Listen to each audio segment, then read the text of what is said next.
Donc le principe quand même qui nous intéresse beaucoup en immuno, c'est de faire des immunomarquages pour bien caractériser les lymphocytes avec des anticorps spécifiques. Et l'avantage de la cytométrie flux, c'est qu'on peut mettre plusieurs marquages en même temps. Ce qui est une des rares techniques où on peut faire ça. Au microscope, c'est très difficile de mettre 2 ou 3 couleurs. Là, on met 4 couleurs, 5 couleurs, 6 couleurs, 7 couleurs, etc. Donc on arrive à caractériser différentes parts de la cellule qui nous aident à les caractériser. Donc c'est pas du tout joli comme ça c'est de la microscopie. En cytométrie, on a purement des points, c'est un peu frustrant, mais en tous les cas sur les cytomètres courants, mais on a d'autres avantages. Alors le deuxième problème la deuxième limitation de la cytométrie, c'est qu'on travaille avec la fluorescence, et donc on peut travailler avec une couleur, par exemple le vert, ou avec 2 couleurs avec le rouge là, que vous voyez. Ça c'est assez simple, parce qu'on arrive assez bien à distinguer les couleurs.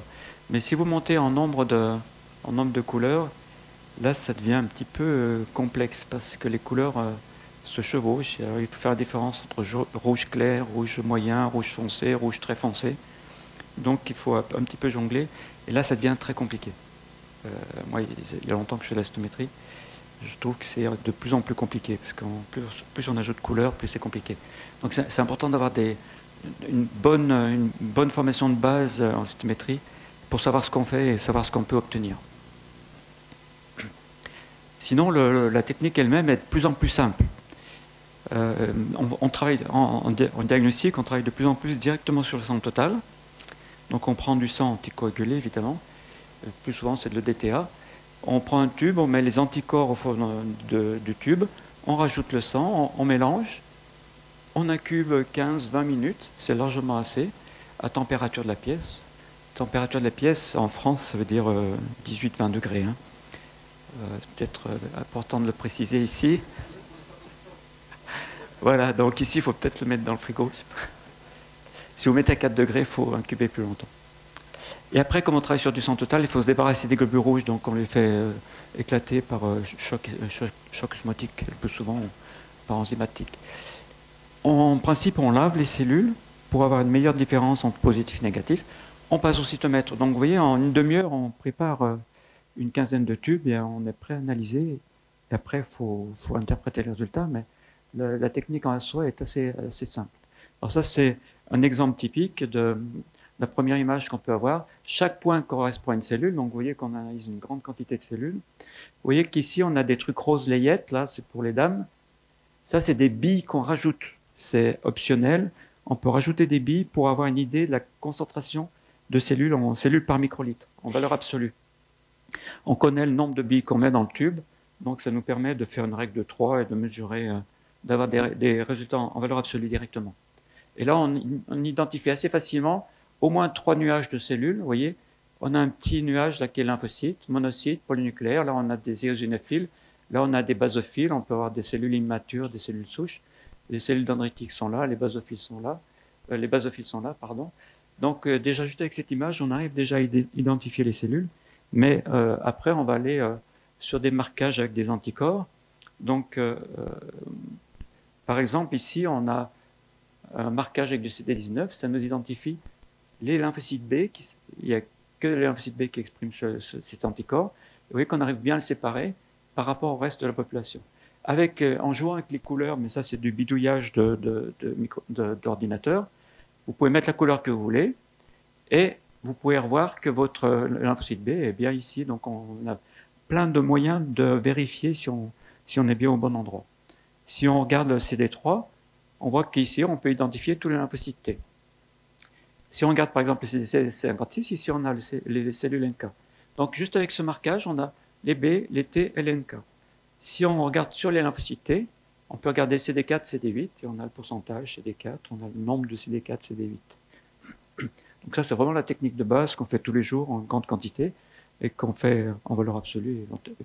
Alors, avec l'ordinateur, on fait comme sur PowerPoint, vous créez des petites formes géographiques, ça peut être un carré, un rond, ce que vous voulez, et vous décidez, vous expliquez à l'ordinateur que ça c'est les lymphocytes B par exemple, et après vous pouvez faire des statistiques sur la partie que vous avez sélectionnée.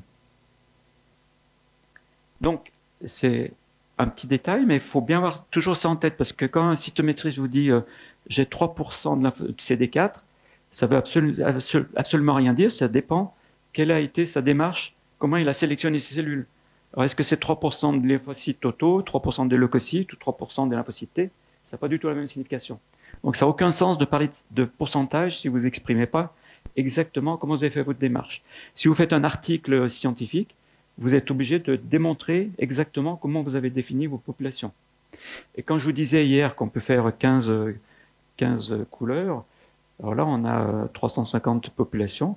Alors là il faut être très très très précis sur comment vous avez décrit vos populations. Donc là sur la technique de base, vous pouvez facilement identifier les T, les B et les NK. Sur les T, les BNK, il y a les T4, T8, c'est ce qu'on apprend à l'école, hein, c'est assez facile. On peut avoir les valeurs absolues, donc c'est à peu près autour de 2500. On a 2 fois plus de T4 que de T8 dans le sang chez la personne en bonne santé. Alors la difficulté, c'est quand même d'avoir des valeurs de référence. Alors chez l'adulte, c'est assez facile dans votre laboratoire de prendre 30 étudiants et puis vous les piquez, ils ne peuvent pas refuser. Et puis ils sont toujours très volontaires, vous les testez, et là vous avez des valeurs. Par contre, chez l'enfant, vous voyez que les valeurs sont beaucoup plus élevées. On a une lymphocytose physiologique chez l'enfant, et là c'est très difficile d'avoir des références. Parce que vous ne pouvez pas piquer 30 bébés de 3 jours, 30 bébés de 1 mois, 30 bébés de 6 mois. Les mamans ne sont pas toujours d'accord, et puis le comité d'éthique non plus, et puis j'espère que vous non plus. Donc c'est assez difficile. Et puis l'autre problème, c'est que vous voyez qu'il y a des très grands écarts types. Alors, il y a les écarts types sont très larges. Donc, si vous avez 1400 à la naissance, c'est un peu difficile d'être sûr que ce soit un déficit. Donc, ça, c'est une des difficultés. Il y a quelques études dans la littérature, aux États-Unis, à Paris, en France ou ailleurs, qui donnent quelques valeurs. Donc, très souvent, on se réfère à ces valeurs parce que c'est très difficile de faire ça dans chaque laboratoire. Et puis, c'est très facile, après, de trouver un déficit dans une des sous-populations. Par exemple, là, c'est un HIV, donc vous voyez qu'il n'y a plus de CD4. Il est en dessous de 10% de CD4. Et puis, on peut avoir la valeur absolue. Je ne rentre pas dans les détails. Alors, par exemple, vous pouvez déjà détecter, avoir une idée d'un déficit en MHC. Le déficit en MHC classe 2, vous avez une baisse des lymphocytes CD4, donc vous devez être en dessous du nombre de CD4 qui sont de référence en fonction de l'âge. Si c'est un SCID, en théorie, il n'y a rien du tout, donc il n'y a pas de lymphocytes, donc même un débutant, il voit qu'il n'y a rien du tout. Alors, la première chose qu'il faut se demander, c'est si le cytomètre n'est pas bouché. Enfin, il y a quand même les neutrophiles, etc. Mais il n'y a rien du tout, donc c'est pas dur. Donc on a, vous voyez, là, un déficit en TCD8, on n'a plus rien. Là, il n'y a plus de CD4, CD8, donc ça, c'est assez facile. Donc il y a tous les SCID qu'on peut détecter assez facilement. Ce n'est pas un problème technique.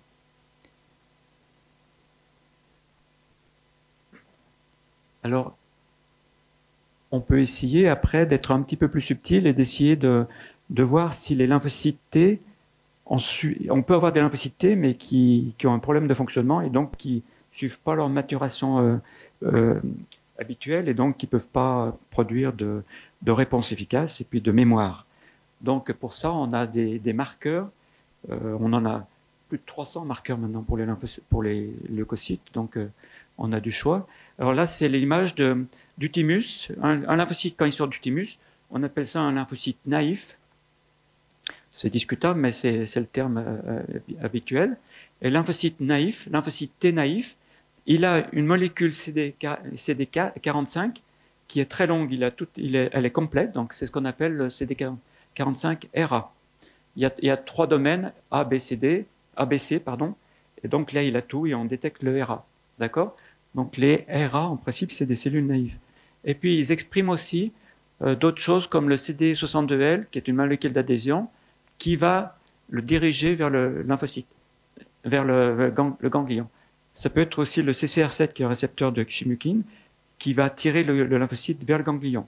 Donc un lymphocyte qui exprime ces deux marqueurs, soit le CD62 ou le CCR7, c'est la même signification en gros, et puis le RA, c'est des lymphocytes naïfs qu'on peut identifier, on sait qu'ils sont tout neufs et qu'ils ont besoin d'aller à l'université pour un peu mieux comprendre l'immunologie. Et puis après, dans le ganglion, s'ils trouvent l'antigène, ils vont un peu mieux comprendre, ils vont maturer, et à ce moment-là, ils vont avoir un changement de leur CD45, ils vont perdre les petites boules, là il n'y a plus qu'une boule, il n'y a plus rien, donc c'est le CD45 R0 ou RO, R0, c'est-à-dire que c'est la même molécule CD45 mais qui est beaucoup plus courte, et donc ça devient un lymphocyte mémoire entre guillemets, d'accord? De même qu'il a perdu le CD62, il a perdu le CCR7. Donc ça c'est un lymphocyte effecteur qui est prêt à activer, qui est prêt à détruire des cellules tumorales, des cellules infectées. Et puis, si ça va un petit peu plus loin, s'il continue, s'il est mis en fonction, donc il peut avoir plusieurs évolutions. Une des évolutions, c'est qu'il va réexprimer le récepteur qui va l'attirer vers les ganglions, de façon à ce qu'il puisse aller retourner dans le ganglion, se reposer et former la mémoire. C'est ce qu'on appelle les mémoires centraux. Donc, celui-là, il a le CD45 RO, mais il a à nouveau le CD62 ou le CCR7, et il retourne dans le ganglion et il va rester pour la mémoire longue. Et puis, on a l'autre type de lymphocyte qui, lui, au contraire, va reformer du 45 tout neuf, donc il va redevenir CD45RA, mais il n'aura pas le 62. Et celui-là, c'est celui qui va être le plus actif. C'est ce qu'on appelle le T effecteur mémoire RA positif, le TEMRA. Donc, en fonction des différents marqueurs, il y a des courbes qui vous donnent les différents niveaux de maturation des lymphocytes T. Alors, par exemple, là, je vous ai mis un graphe de CD45RA et CD45RO. Donc, ça, c'est chez un adulte. Vous voyez qu'il y a une partie de lymphocytes qui ont du CD45RA et une autre partie qui est du RO. Il y a une majorité RO chez ce patient. Il est probablement un petit peu âgé. Et puis, vous voyez qu'il y a des intermédiaires. Hein. C'est un effet banane. Là. Donc, ça, c'est normal. C'est jamais ou l'un ou l'autre. Et si vous regardez CD45RA et 62L, vous voyez qu'il y a bien les quatre populations. On a les naïfs ici, qui sont RA+, et 62L. On a les quatre comme je vous ai décrit. C'est assez net, donc c'est pas très difficile à faire. C'est un marquage de membrane, c'est comme le même protocole que je vous ai montré tout à l'heure, et vous avez toutes les informations. Il faut 5, 6, 7 couleurs, mais sinon, le résultat est le même. Alors, je vous parlerai de ça un petit peu plus, mais là, c'est un exemple. Pardon, je me mélange dans les boutons.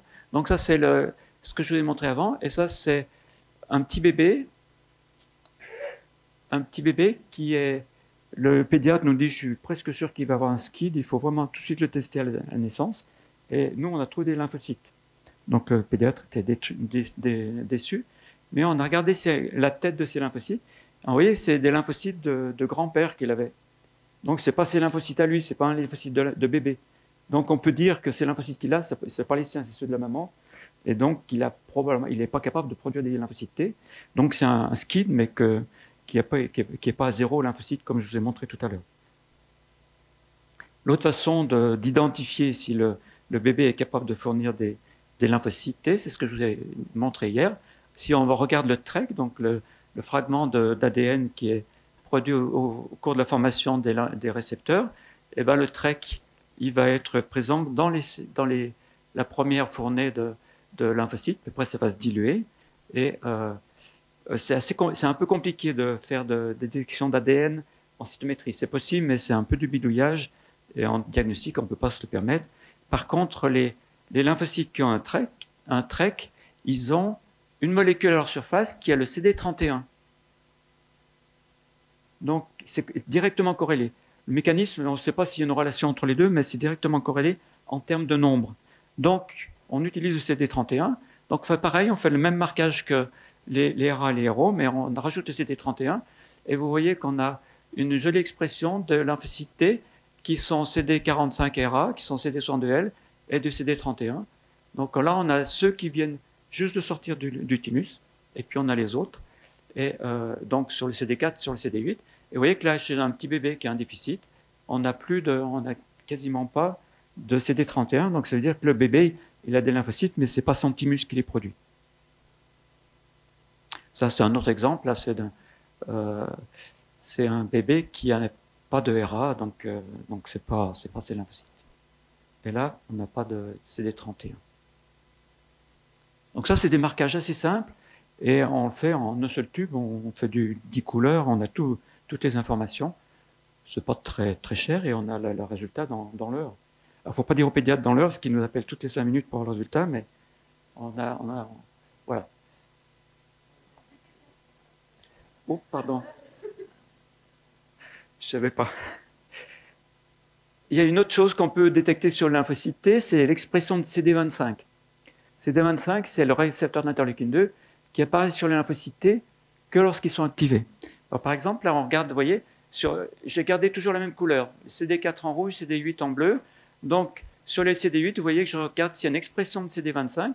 S'il y a une expression de la fluorescence, elle est positive, et on détecte ici. Là, vous voyez que les CD8, ils n'expriment pas du tout CD25.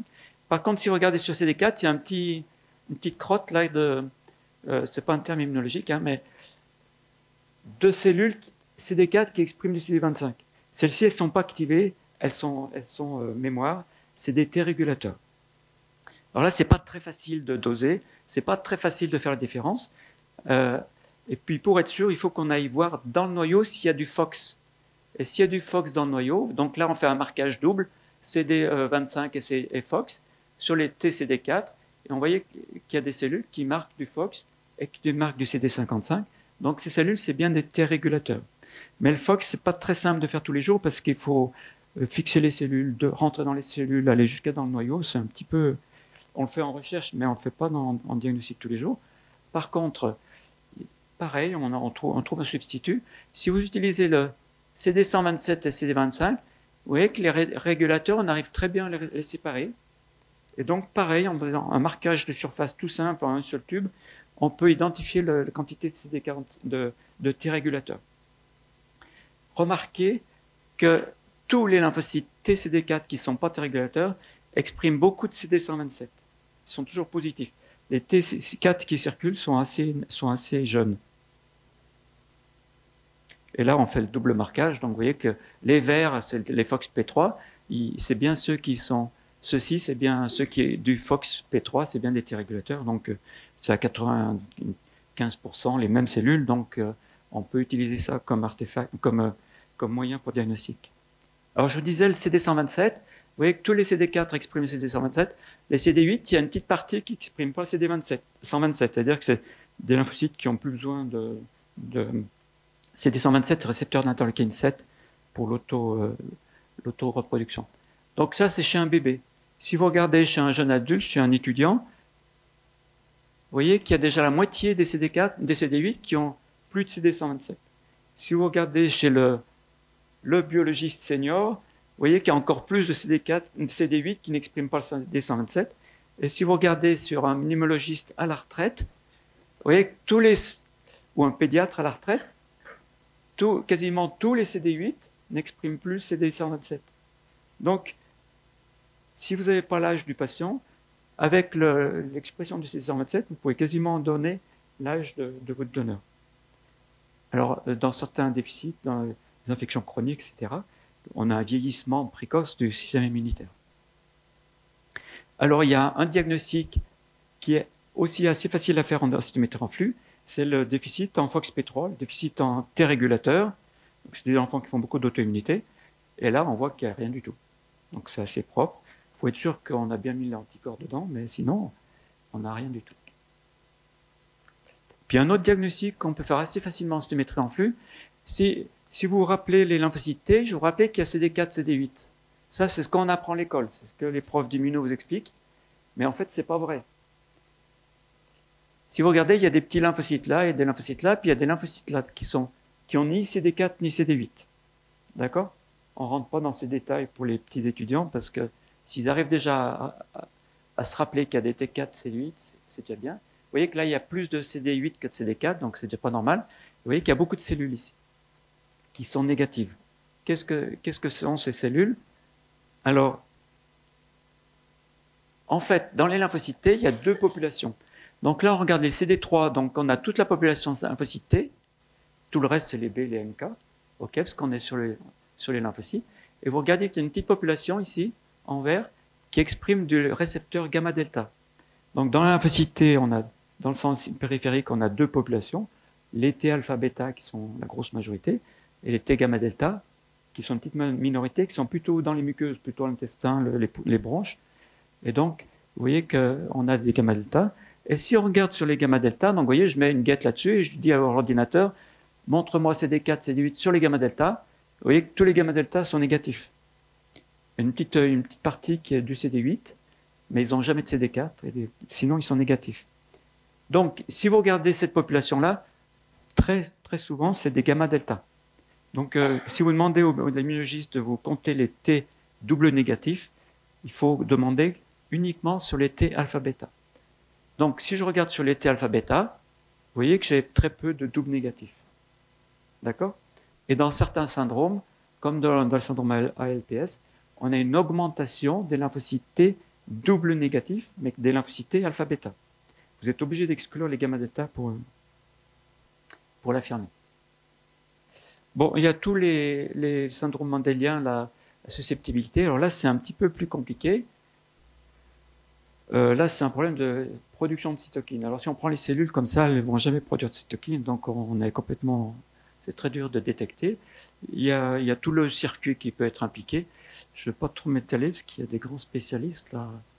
Donc il y a toutes les étapes. Il y a la production d'interleukine 12, il y a le récepteur d'interleukine 12, il y a la production d'interférons, etc. Toutes les étapes peuvent être touchées. D'accord? Ça, c'est un peu plus compliqué en cytométrie, mais on peut faire des trucs. Par exemple, là, j'avais un petit bébé. Le pédiatre m'a demandé, il faisait des granulomatoses à répétition, et le pédiatre m'a demandé de faire le test de bactéricidie qui était normal. Et donc, comme j'avais la possibilité, là, j'ai pris les cellules, je les ai stimulées. D'accord? On les stimule avec des stimulants classiques. Les lymphocytes vont marquer des signes de stimulation. Je vous l'ai dit tout à l'heure, il y a le CD25, il y en a plusieurs, mais je ne vais pas rentrer dans les détails, parce qu'on ne fait pas un cours de cytométrie. Et les lymphocytes vont produire des cytokines, si on les stimule assez. Et les cytokines vont être sécrétées dans le surnageant, et vous pouvez doser par l'ISA.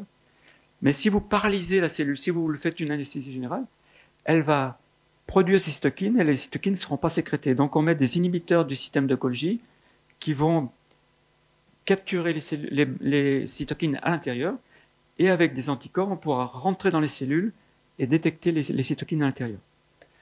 C'est un peu sportif, hein, c'est pas un truc où il faut commencer. Mais là, je vous ai mis un exemple, je n'ai pas mis le non stimulé. Non stimulé, vous n'avez rien en haut. D'accord? Là, je focalise sur les lymphocytes. Donc, ici, je mets CD4. Donc, à droite, vous avez les lymphocytes TCD4, et à gauche, c'est les TCD8. Les lymphocytes, là, ils sont stimulés. Là, c'est une stimulation de 5 heures. Et je regarde la production d'interleukine 2. Vous regardez qu'il y a des petits chouïas là, de TCD8 qui produisent l'interleukine 2. Et il y a pas mal de lymphocytes CD4 qui produisent l'interleukine 2. D'accord? Si je regarde l'interféron gamma, je suis désolé, il y a des étiquettes dessus, mais regardez la production d'interféron gamma par les TCD8. Vous voyez comme c'est efficace? Ça ne marche pas du premier coup, hein? Je vous ai montré les plus belles images. Et puis, il y a une partie de CD4 aussi qui produit l'interféron gamma. Et puis, si vous regardez le TNF, etc. Vous pouvez regarder l'interleukine 17, l'interleukine 12. L'interleukine 4, ça ne marche pas bien, mais le TH2, ça ne marche pas bien. Donc, en stimulant les cellules, on peut regarder la production de cytokines. Et le petit bébé que j'avais testé, pas beaucoup d'interleukine 2, mais il en avait. Il avait du TNF et 0 interféron. D'accord? Donc en fait, lui, ce n'était pas un problème de granulomatose chronique, mais c'était plutôt un problème mendélien. Je n'ai pas la suite génétique. Alors ça, tous les labos ne savent pas faire. Et il ne faut pas demander ça un vendredi soir, parce que l'immunologiste, il n'est pas bien content. Hein, parce qu'il y en a pour jusqu'à minuit, mais c'est faisable. Et après, il y a tous les B. Alors les B, on a la même chose que pour les T, on peut regarder tous les stades de maturation. Et là, les hématos, ils sont très forts là-dessus, parce qu'ils connaissent toutes les leucémies, tous les lymphomes, et il y a un lymphome à chaque stade de maturation, donc ils connaissent très bien. Puis vous voyez, on peut regarder aussi à la surface des B s'ils produisent des IgM, des IgG, des IgA. Et je vous ai fait voir hier qu'on peut regarder même les sous-classes d'immunoglobulines. Alors, on a tous les stades de maturation dans le ganglion. Là, le lymphocyte T, il est dans le centre germinatif avec les cellules dendritiques et puis les T folliculaires. En fonction de s'il reconnaît l'antigène, il va continuer sa maturation vers des plasmocytes, vers le lymphocyte B mémoire. S'il ne rentre pas, qu'il reste à l'extérieur, c'est les T du manteau et il va rester CD5 positif. Donc, on peut tracer le lymphocyte T B immature qui sort, qui passe dans la circulation. Il va circuler très peu de temps. Après, il va aller dans le ganglion, comme pour le lymphocyte T. Et après, chaque fois, il va changer de phénotype. Et ce qu'on fait très couramment, qui est fait partout un petit peu, hein, moi, je n'ai rien inventé, on regarde l'expression de... Alors, on regarde CD19, évidemment, ok. On regarde l'expression d'IgD. Vous voyez que donc toutes les formes neuves, récentes, elles ont de l'IgD. Puis après, on a un switch, après être passé dans le ganglion, et l'IgD disparaît. De même pour l'IgM. L'IgM est pas très forte au début, elle monte, puis après elle disparaît, parce que ça devient IgG, IgA ou IgE. De même qu'on a aussi le CD38. CD38, on a très peu au départ, on a une bonne expression au milieu, puis après ça disparaît, puis après ça redevient très fort sur le plasmocyte. Et on a le CD27 qui est intéressant aussi, qui est très connu pour les lymphocytes B, parce que CD27, il apparaît que dans les lymphocytes B mémoire. Donc c'est comme pour les T, on peut faire des B mémoire, des B naïfs, etc. Et vous savez qu'il y a tous les stades, pareil, de déficit immunitaire, de commun variable, etc., qui touchent à différents niveaux de maturité des lymphocytes B, que ce soit un déficit B ou que ce soit un déficit T avec le problème de coopération. Donc ça, c'est une image typique de marqueur de lymphocyte B. Donc on guette sur des lymphocytes B CD19 positifs. Vous voyez que la grosse majorité dans le sang circulant exprime de l'IgD avec pas de CD38, un peu de CD38, beaucoup de CD38. Après, il perd l'IgD, il revient de ce côté. Encore de CD38 et le CD38 disparaît. Et les plasmocytes sont tout en haut là, parce qu'il y a énormément de CD38. Donc on arrive avec 3 anticorps, on arrive à identifier tous les stades de maturité des lymphocytes B. Et en haut, vous voyez, c'est un enfant qui a un déficit et il a un blocage complet de la maturation de ses lymphocytes B. Il n'en a pas beaucoup déjà et ils sont complètement matures. Et dans certains cas, on a un lymphocyte B qui est relativement mature mais qui n'exprime plus le CD21 et donc il s'augmente dans certains déficits immunitaires. Donc il y a toutes les chaînes possibles de déficit immunitaire qu'on peut identifier comme ça par ces techniques. Après, on peut faire un dosage, une détection spécifique de CD80, mais ça, il faut savoir, il faut avoir une idée déjà dans quel ordre, où on va, puis il faut avoir l'anticorps sous la main. Par exemple, on peut faire des détections de CD40, CD40 ligands, etc. La dernière chose dont je vais vous parler, en vitesse, c'est tout ce qui est immunité innée. Donc l'activation des monocytes, la phagocytose et la... Vous voulez que j'arrête ou... Donc je vais faire vite, ça c'est... Fouad, il en reparlera peut-être un petit peu. Donc on peut regarder les molécules d'adhésion et on peut regarder si on met des bactéries. Les bactéries vont aller dans le lysosome, elles vont être détruites par la production de radicaux libres et on peut mesurer la quantité de radicaux libres. On a des fluorochromes qui s'oxydent et qui deviennent fluorescents quand ils sont oxydés. Donc là, vous voyez, les monocytes les polynucléaires n'expriment pas le fluorochrome. Si on le stimule, il y a une grosse production de fluorescence. Et si on le stimule avec des Escherichia coli, on a une belle production de fluorescence. Et dans les déficits de NADPH ou d'un autre enzyme de la production de radicaux libres, on n'a plus du tout de production. Donc au total, on peut faire plein de choses. Je vous ai donné que 1% des applications de cytométrie. Et encore, j'ai dépassé mon temps. Il faut assez connaître quand même. C'est pour ça qu'on fait des cours, parce que c'est assez compliqué. Il faut qu'on sache aussi expliquer aux pédiatres ce que ça veut dire, et aux médecine interne. Il n'y en a pas beaucoup de médecins internes. Et puis, on a des problèmes de standardisation aussi. Donc, on fait un cours, on fait des cours dans différents pays, mais on a mis en place un cours au Maghreb pour que vous puissiez avoir des chances, d'autant plus qu'il y a de plus en plus de Maghrébins qui connaissent très bien Et puis, donc, on va essayer de faire un cours chaque année. Il y en aura un au mois d'avril. Et moi, je fais un cours cette année, il sera à Genève, un cours que immuno, une semaine que ça, que technique. Voilà.